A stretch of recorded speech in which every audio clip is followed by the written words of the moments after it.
actualidad, el conocimiento, porque de su experiencia obtenemos beneficios. Vive sano, hablando con los expertos.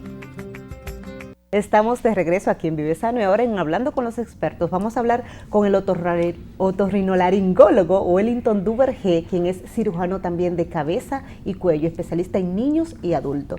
Y quise traerlo al programa para que hablemos un poquito de esas afecciones de esta especialidad que afectan a todos los miembros de la familia y que a veces solo recibimos un diagnóstico y no nos detenemos a ver cuáles son las maneras de prevenir estas afecciones en los miembros de nuestra familia. Doctor, bienvenido a Vive Sano. Muy buenos días, muchísimas gracias por invitarme a este programa y poderme dirigir a toda la población o todos los oyentes y telespectadores de Vive Sano. Usted, doctor, se ha especializado tanto en niños como en adultos, sí. Y quisiéramos un poquito hablar de las diferentes afecciones de la otorrinolaringología que afectan a la familia y que solo se queda en una amigdalitis, en una adenoides, sí. Y no nos vamos más allá de lo que son. Claro.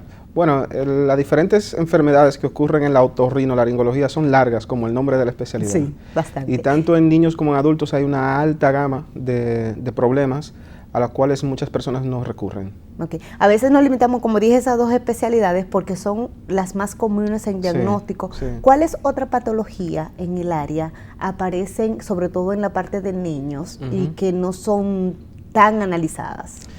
Claro, bueno, es una pregunta un poco difícil, porque por lo regular vemos lo más típico, lo más frecuente.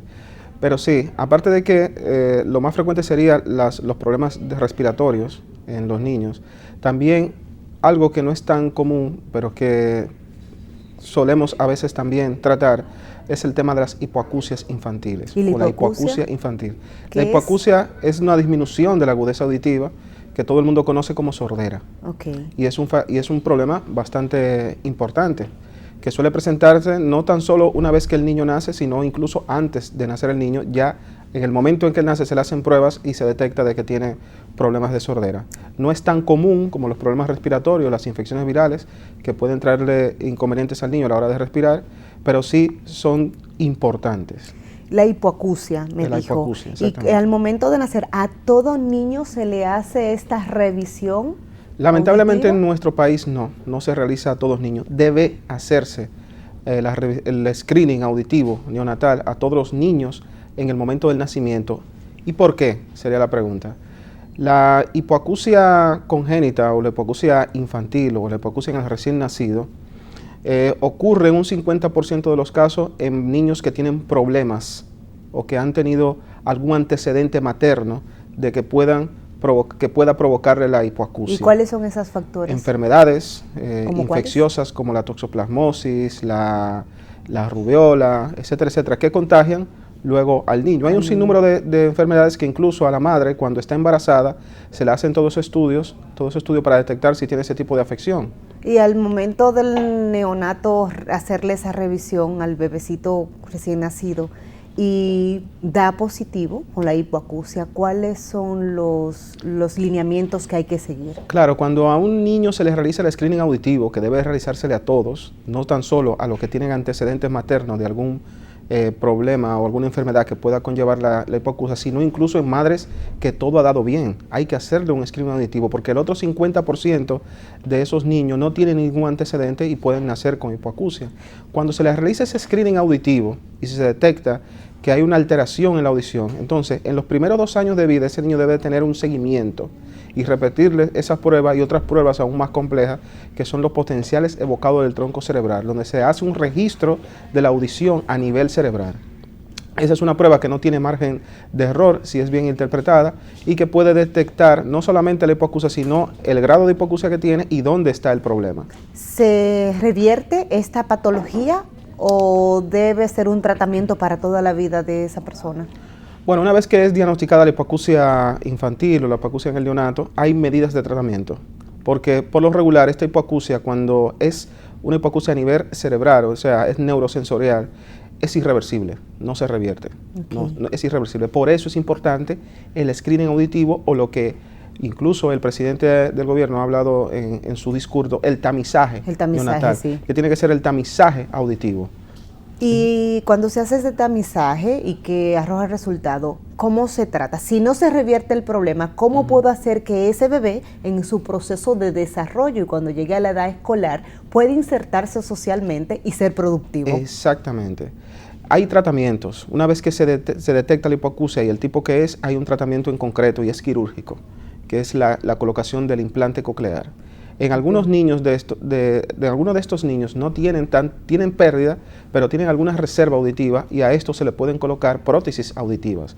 Pero hay otros niños que no, que las prótesis auditivas no le van a provocar, no le van a ocasionar ningún favor, sino que hay que hacer la cirugía del implante coclear. ¿Y en el país tenemos estadísticas de niños con este padecimiento? De hipoacusia congénita sí, de hipoacusia neonatal sí, pero lamentablemente, no hay un registro concienzudo a nivel hospitalario de los casos de hipoacusia congénita. Okay. Solo en la República Dominicana, en la capital, hay un solo hospital que realiza el screening auditivo y de forma selectiva. De forma selectiva quiere decir que si ellos detectan que ese niño hay algún antecedente de que puede tener hipoacusia, entonces se lo hacen, que es el Hospital San Lorenzo de los Minas. Después, ningún otro hospital realiza el screening auditivo. Pero eso es delicado, doctor, porque primero es una patología que puede tener una persona con una discapacidad durante toda su vida. Sí. Además, el tratamiento, el trasplante coclear no se realiza en República Dominicana. Hay un centro privado que lo realiza, pero sí, obviamente pero es muy unos costoso, costos muy elevados. Costoso, cualquier sí. familia no puede llevar ese aliento por el padecimiento del miembro de la familia. Lamentablemente es dramática la situación con los niños que tienen hipoacusia. Yo trabajé en un hospital infantil y recibí niños. Y es un drama, porque llega un momento donde no sabes cómo solucionar el problema porque no existen los medios, y de existir alguna probabilidad de medios, los padres no lo pueden costear. Y de hecho, si no se hace ese diagnóstico a tiempo, puede hacerse cualquier otro diagnóstico vago por ahí, porque el niño no presta atención, porque no se inserta al desarrollo motriz que debe. Es que la audición está muy ligada al lenguaje. Sí. Si un niño no oye, no aprende a hablar. Exacto. Por lo tanto, su inserción en la sociedad estará limitado. Es por ello que la Organización Mundial de la Salud instó ya hace más de 6 años, hace más de 10 años, que todos los estados alrededor del mundo deben de instaurar políticas y protocolos para la detección temprana de la hipoacusia. Sí. Por lo tanto, que debe hacerse un screening auditivo, un tamizaje auditivo universal a todos los niños que nacen. De hecho, vimos campañas desde la OMS en una ocasión que decía, oír es un derecho. Oír es un derecho. Porque tú tienes el derecho de poder insertarte a la sociedad. ¿Qué hacer, doctor? Ya que el tamizaje auditivo es tan importante a la hora del nacimiento de un bebé para evitar estas patologías, ¿qué podemos hacer como sociedad? ¿Cómo podemos solicitarle al Ministerio de Salud, al mismo gobierno, que interceda para que estos servicios sí los reciba un paciente que pueda tener esta patología? Sí, bueno, lo primero es exigir. El pueblo que no exige no recibe nada. Todas las madres, pues, que van a los hospitales, incluso hospitales de autogestión, deben exigir que se realice el screening auditivo. Y si no se realiza, pues, protestar por los mecanismos legales que sean necesarios, protestar. Okay. Y la prensa, pues, obviamente, los medios de comunicación tienen que hacerse eco de esta situación. Por lo que le escucho decir, el tamizaje auditivo de un recién nacido es tan importante como ver por qué el bebé no lloró al momento de extraerlo del útero. El tamizaje auditivo es muy importante, ya en los países desarrollados, incluso aquellos que están en vía de desarrollo, el tamizaje auditivo se ha implementado e incluso hay una Comisión Nacional de Detección de la Hipoacusia Precoz, solo una comisión para eso. No existe una comisión o un departamento para descartar todas las patologías o para realizar un tamizaje de todo, porque es muy complejo. Hay que preparar personal, hay que tener recursos, hay que tener medios y por lo tanto debe de individualizarse los casos. Y en el caso de la hipoacusia neonatal o hipoacusia infantil, el screening auditivo es un derecho que le asiste a todos los ciudadanos, a todos los niños recién nacidos y además es un deber y una obligación del Estado, no del gobierno, sino del Estado. Porque tanto ambas partes, incluso la sociedad civil que representa a la parte médica, debe de involucrarse en esta situación. Es que es un problema de salud pública. Es un problema de salud pública. Entonces debemos todos como sociedad, como medios de comunicación, como la parte médica de nuestros colaboradores que siempre están prestos a dar informaciones, así como usted lo está haciendo, doctor, compartir este tipo de detalles que a veces damos porque como no se hace, entendemos que no se necesita. Claro, o no saben que se hace. Por el pueblo se desconocimiento. pierde por desconocimiento, dice la Biblia. Entonces, yo le exhorto a todos los médicos pediatras que a veces están en contacto, son los primeros que reciben a los niños, Sí. pues instarle a las madres que realicen el screening auditivo. Es cierto que casi la mayoría de los seguros privados cubren esta prueba que es realizada de forma privada. Okay. Aunque es una prueba que debe realizarse de forma pública. Un niño no debería de salir del hospital sin esa prueba, sin realizarse esa prueba, o no pasar más de 12 meses sin realizarle esa prueba. Además, sabemos que un gran porcentaje de los bebés que nacen en instituciones Públicas. hospitales públicos, que no tienen los recursos para ir donde un otorrino privado a hacer esta revisión. Y el bebé se queda por muchos años sin recibir tratamiento. Sí, lo necesario es instar las guías, los protocolos y luego las guías clínicas necesarias para adaptarla a nuestro país y que el Estado pues se haga responsable de que todo niño que nazca pues se le realice esa prueba, que es una prueba sencilla. Una cosa, para el diagnóstico de la hipoacusia auditiva, de recién nacido o de niños, como se conoce normalmente, aparte de preparar un personal que tenga los conocimientos apropiados para realizar el tamizaje al momento del bebé nacer y de los protocolos y estos demás temas, en la parte de los instrumentos, ¿debe haber unos instrumentos sofisticados en la sala de parto para poder realizar este estudio?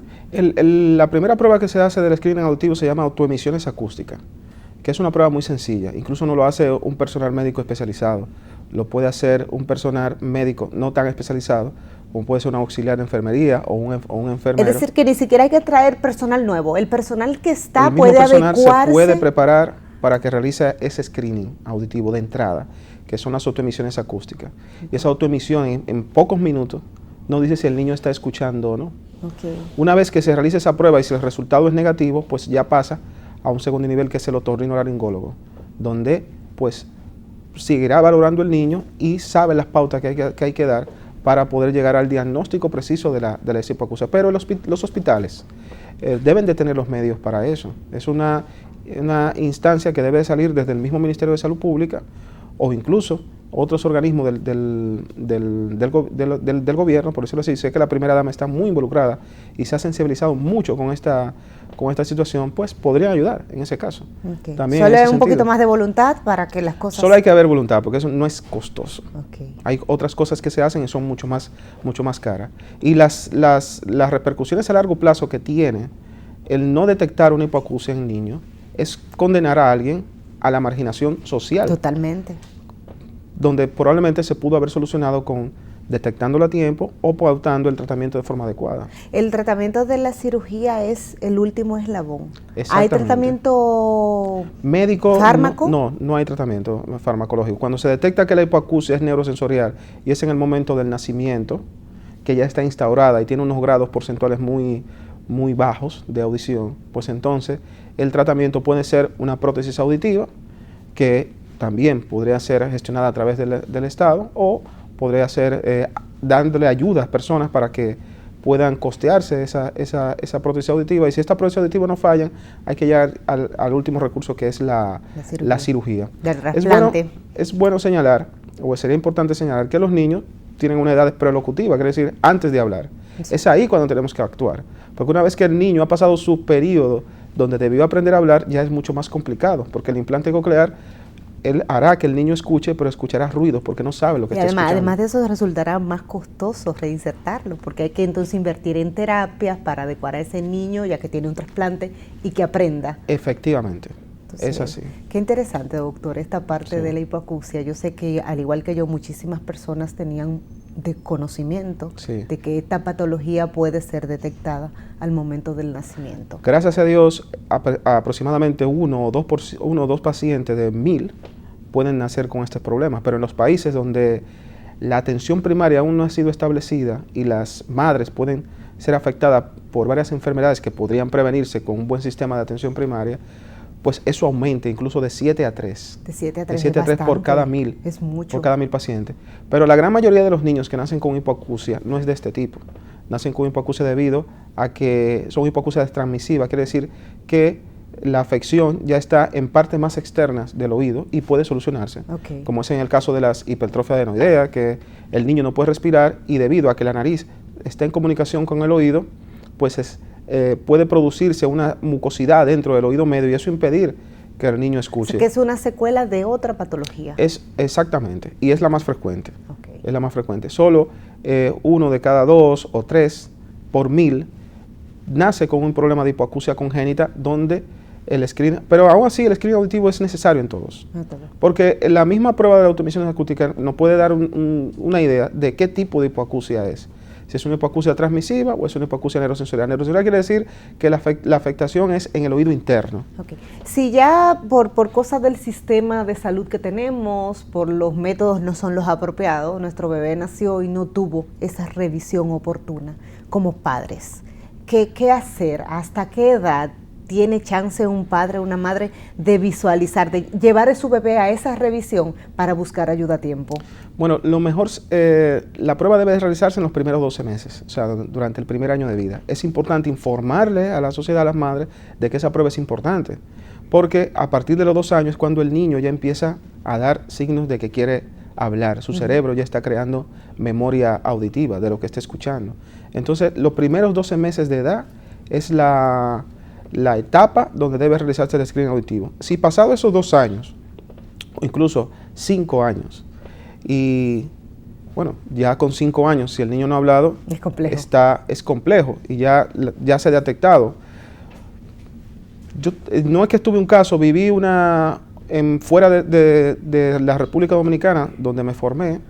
¿Se formó dónde usted, doctor? Yo me formé en España, concretamente en Madrid, en el Hospital 12 de Octubre. Y luego trabajé largo tiempo en España y también trabajé en el Reino Unido, en la Universidad de Oxford. Es decir, que ha visto muchos casos de esto con los tratamientos oportunos. Pero viví en mi periodo de formación un caso muy curioso porque conocí a un estudiante de medicina que estaba haciendo su especialidad y resultaba que no podía hablar, no podía escuchar.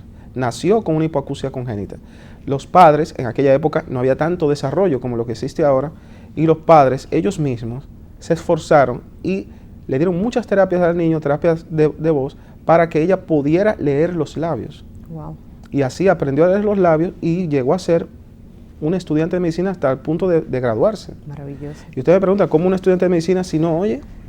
Sin embargo, utilizaban mecanismos para poder escuchar, incluso para escuchar los latidos del corazón, habían aplicaciones móviles que podían ver el ritmo y ella sí detectaba las cosas. Y al hablar con el paciente, pues era leyéndole los labios frente a frente. Pero no en todos los países tienen la oportunidad de esos avances tecnológicos. Lamentablemente. Y herramientas que pueden resultar súper caras y terapias que también son muy costosas para ayudar en el habla y la parte auditiva. Toda colocación de un implante coclear conlleva un grupo de demás personas multidisciplinarias donde existan fisioterapeutas, psicólogos. Un sistema holístico. Exactamente, logopedas, exactamente. Entonces no es que sea fácil, pero tampoco es imposible. Entonces los recursos tampoco son muy costosos. Solo es adecuar una parte del sistema, incluir, que el sistema está funcionando, vamos a incluir este ingrediente, le falta un poquito de sal a la sopa, vamos a aderezarla para que el sistema esté completo. Y sobre todo que exista voluntad para hacer las cosas. Así es, doctor, vamos a pedirle permiso para ir a un compromiso comercial. Ya volvemos hablando más con el doctor Wellington Duvergé, otorrinolaringólogo, especialista en cirugía de cuello y cabeza. Ya volvemos.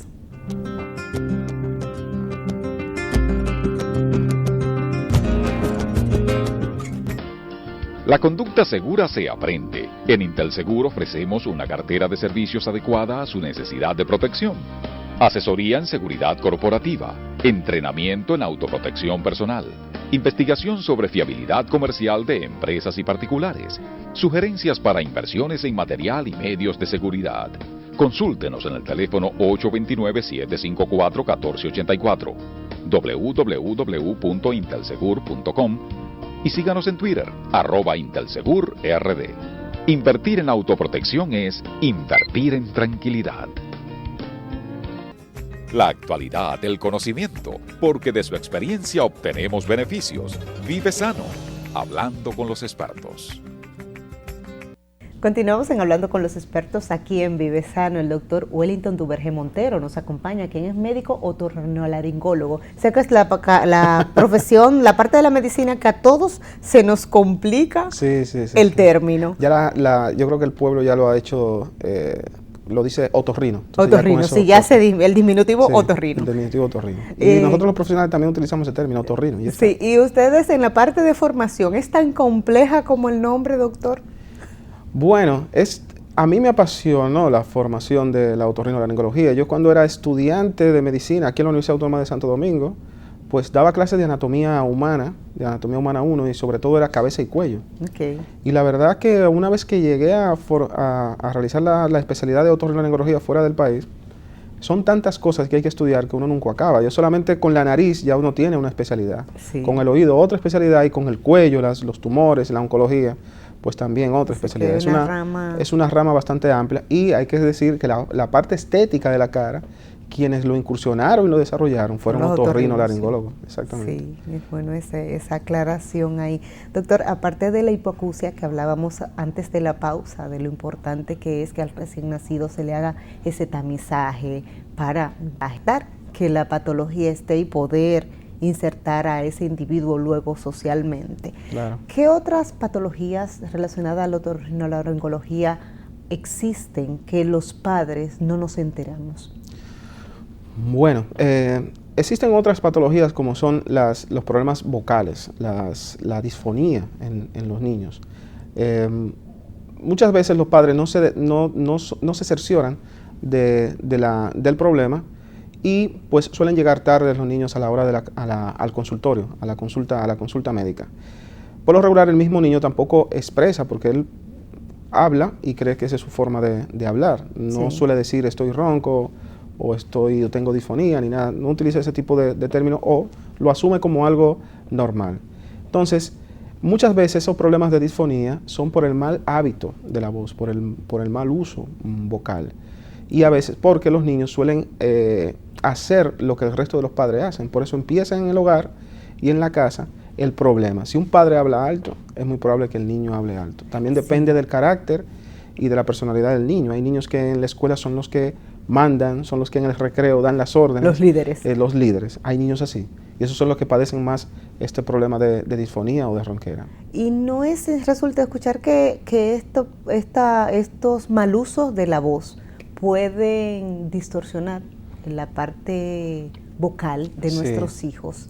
Pero vemos que en los colegios el ruido que se emite en una hora de recreo, un colegio, yo creo que alcanza los decibeles más altos que hay. Exacto, es interesante ese punto porque hay otro problema a nivel social, que incluso los padres a lo mejor no se detectan de eso y que puede ocurrir en los adultos, que es la hipoacusia o la pérdida de audición inducida por el ruido. Por el ruido. Por la contaminación acústica. Hay mucha contaminación acústica y decibelios por encima ya de 100 o de 80 en adelante, 85 en adelante, ya son perjudiciales para el oído. Una exposición a un ruido mayor de 85 decibelios por más de 8 horas es perjudicial al oído. Okay. La conversación que nosotros tenemos tiene alrededor de unos 60 decibelios. Sí.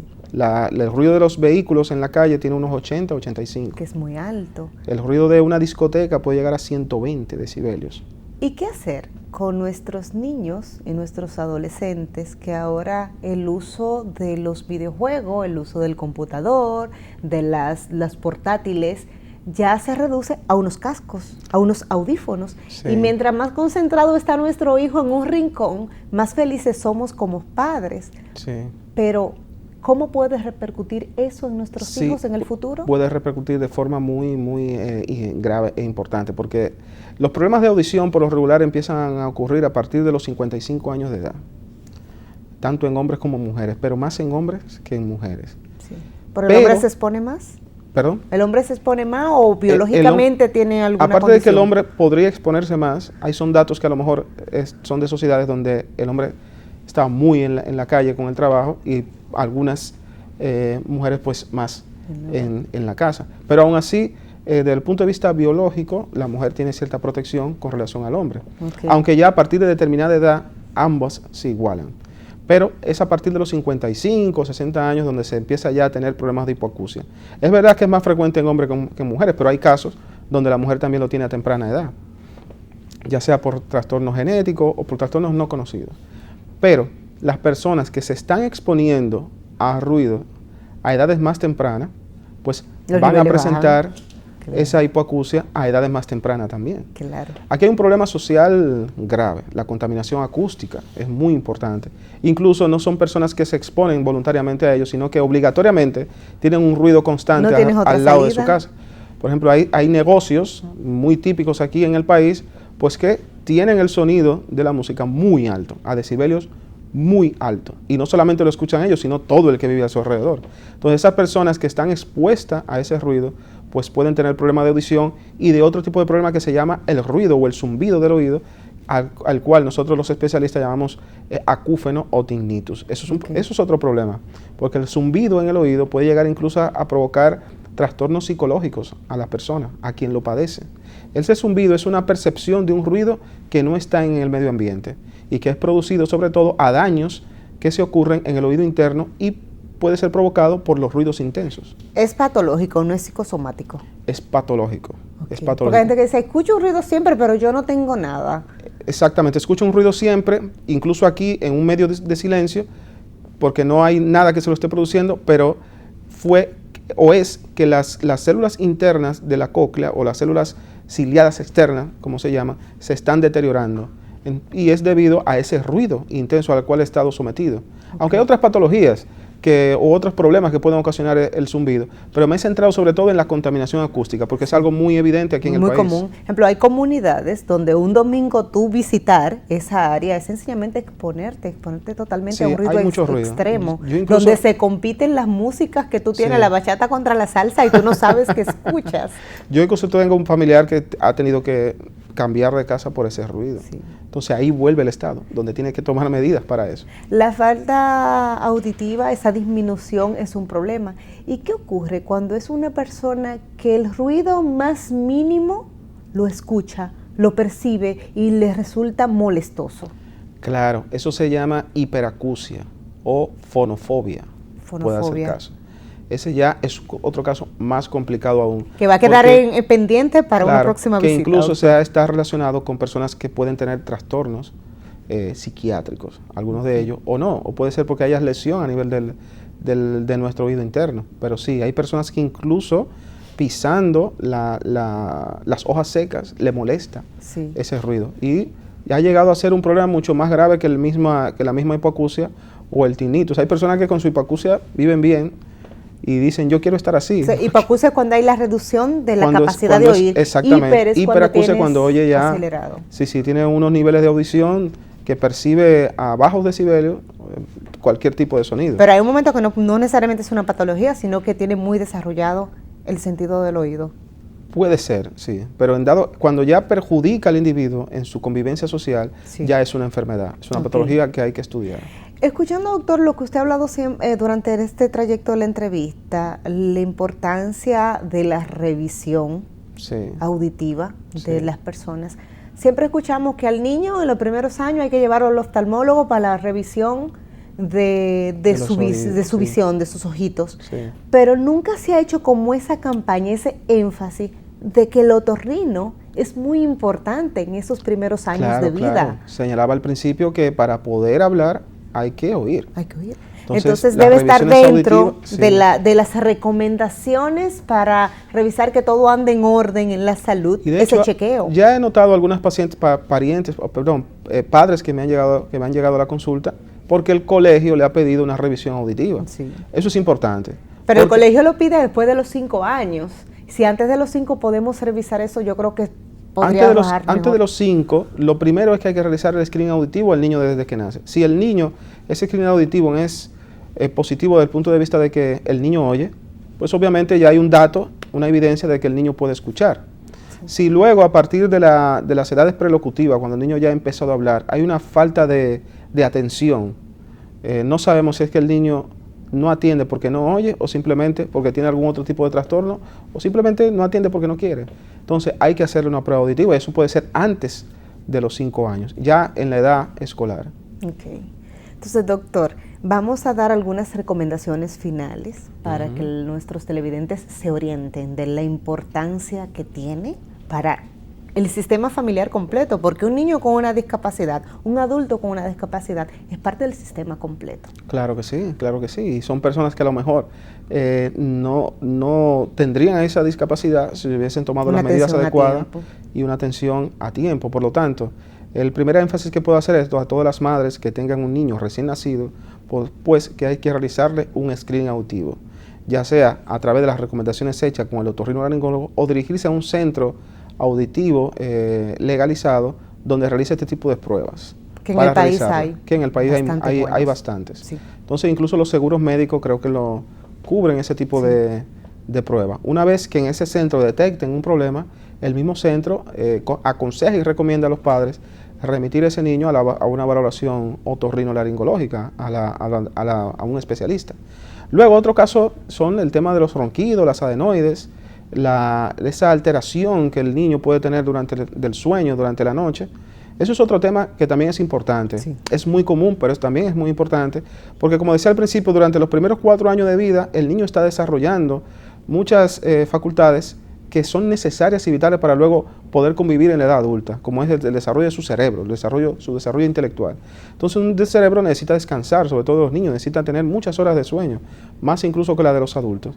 Pero un niño que tenga problemas de ronquido o apnea del sueño, que es una ausencia total de la respiración, pues su cerebro no descansa, su cerebro no se recompone y al otro día el niño pues puede tener problemas de déficit de atención o puede tener mucha intranquilidad o irritabilidad, así como se expresa ese cansancio cerebral del niño.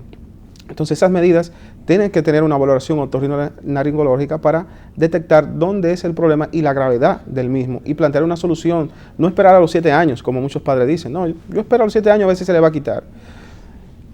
Esa indicación debe hacer el otorrinolaringólogo, no puede ser una decisión personal por parte de los padres, porque obviamente el niño es el que padece, pero el niño no lo expresa, porque él ve que eso puede ser algo normal en él. Pero los padres son los que se dan cuenta de eso y deben de recurrir al especialista de forma lo más pronto que se pueda. Gracias, doctor, por compartir sus conocimientos con el público. Muchas gracias a ustedes por invitarme. La verdad que me he sentido muy agradecido porque he expresado algunas cosas que quería decirle a la población. Esperamos muy pronto tenerlo por aquí compartiendo sobre otros temas. Igualmente, muchas gracias. Ustedes, amigos, gracias por el favor de la compañía. Quiéranse, consiéntanse, tiempo de calidad con los más importantes, la familia. Feliz resto del día y hasta la próxima entrega de su espacio Vive Sano. Elizabeth Gutiérrez, como cada semana, feliz de haberles hecho compañía. Hasta la próxima.